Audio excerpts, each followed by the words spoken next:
Assalamualaikum warahmatullahi wabarakatuh. Sampurasun, salam sejahtera.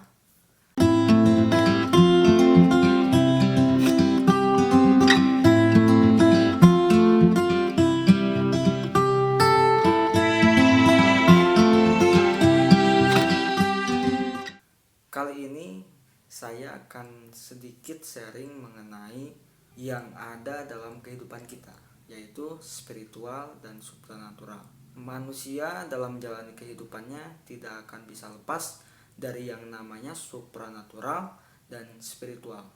Namun, terkadang orang yang menjelaskan tentang itu, orang yang memahami akan itu, menganggap bahwa itu satu kesatuan dan tentang hal-hal yang goib. Padahal sebenarnya spiritual dan supranatural itu bukan hanya tentang itu saja. Kita pahami tentang definisinya dulu, tentang pengertiannya. Jadi apa sih perbedaan antara spiritual dan supranatural? Spiritual dan supranatural. Spiritual adalah suatu konsep pemahaman batiniah seseorang dalam memahami kehidupan. Dia akan memahami suatu keadaan, suatu kehidupan yang lebih rasional. Misalnya di suatu tempat yang dia akan merasakan rasa takut. Dia akan menganggap bahwa rasa takut itu berasal dari dirinya, atau lebih bisa disebut kalau di dalam KBBI ya, spiritual adalah ilmu mengolah kejiwaan, ilmu mengolah diri. Konsep batiniah kita dalam memahami suatu kehidupan, dia akan membuka lebih luas pandangannya yang lebih rasional dan lebih universal. Dalam ranah spiritual, kita tidak akan membahas bahwa konsep yang lebih disimbolkan, seperti halnya ada rumah angker itu karena ada jin misalnya atau setan. Orang-orang spiritual akan lebih menganggap bahwa itu adalah satu perputaran energi misalkan yang terkumpul di suatu tempat itu dikarenakan beberapa faktor yang pokoknya dikaji secara rasional. Nah, sedangkan kalau supranatural adalah satu konsep pemahaman seseorang yang hanya melihat dalam satu simbol tertentu. Misalkan dia melihat rumah angker, yang dia lihat adalah yang terlihat oleh dia, yang terasakan oleh dia, bukan dilihat dari esensinya. Sedangkan spiritual adalah esensi dari setiap perjalanan atau setiap yang kita jalani. Jadi terdapat perbedaan antara spiritual dan supranatural. Spiritual dan supranatural itu sebenarnya sih beriringan.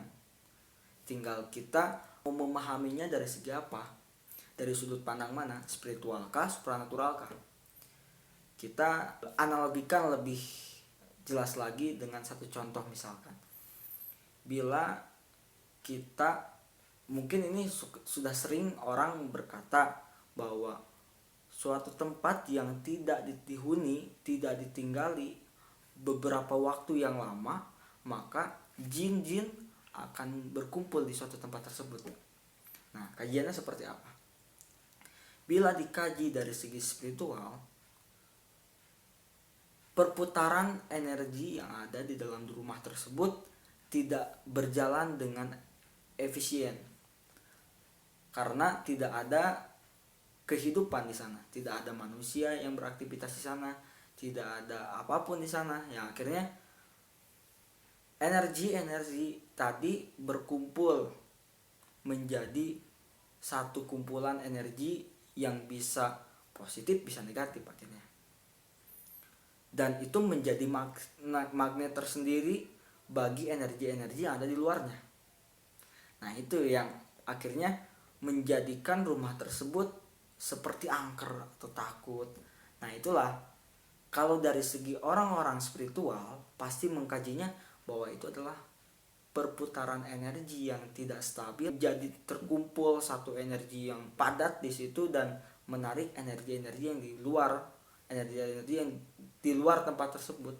Ya, akhirnya menjadikan tempat tersebut dianggap menjadi sarang jin kalau dibahas oleh orang supranatural.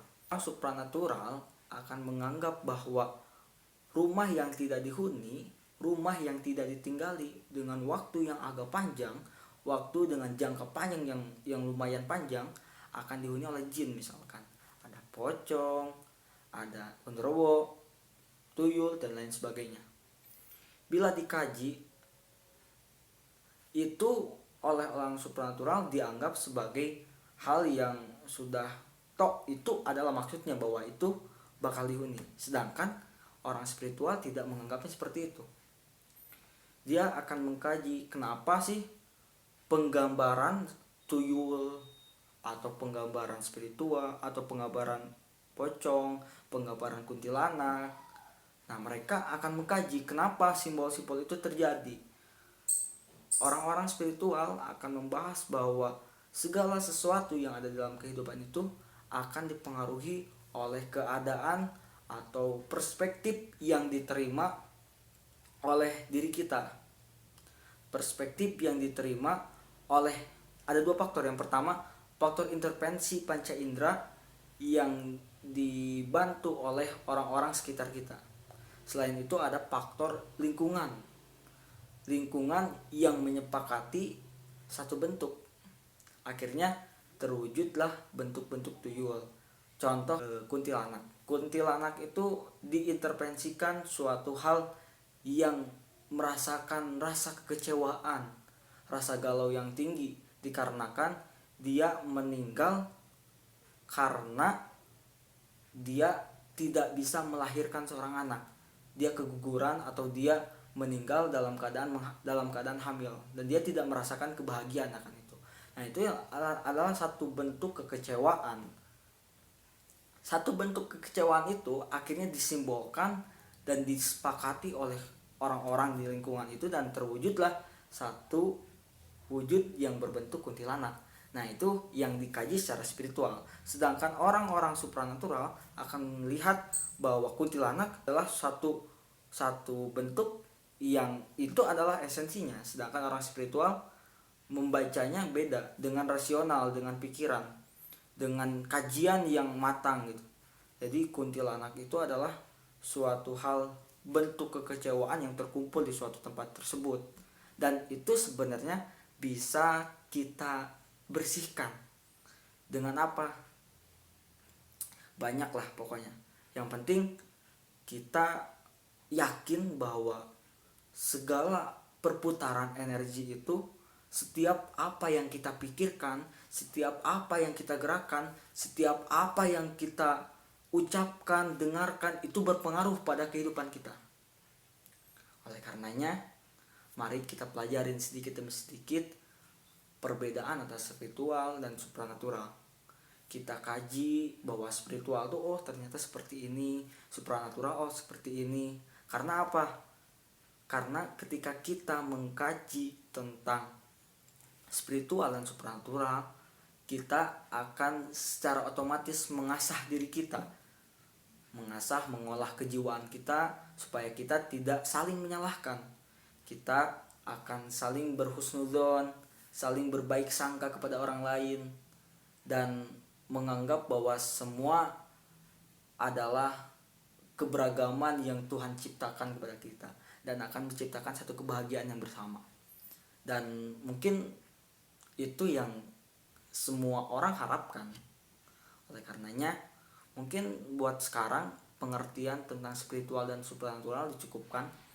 Bila nanti ada yang mau request tentang apa sih pertanyaan atau sebuah pembahasan apalagi sih yang harus kita kaji, nanti coba isi di kolom komentar. Insya Allah nanti akan saya jelaskan atau saya sharing kepada kawan-kawan semua, dan selalu berbuat kebaikan kepada sesama. Semoga semua makhluk akan bahagia. Dan terima kasih telah menonton. Wabillahi taufiq wal hidayah. Wassalamualaikum warahmatullahi wabarakatuh.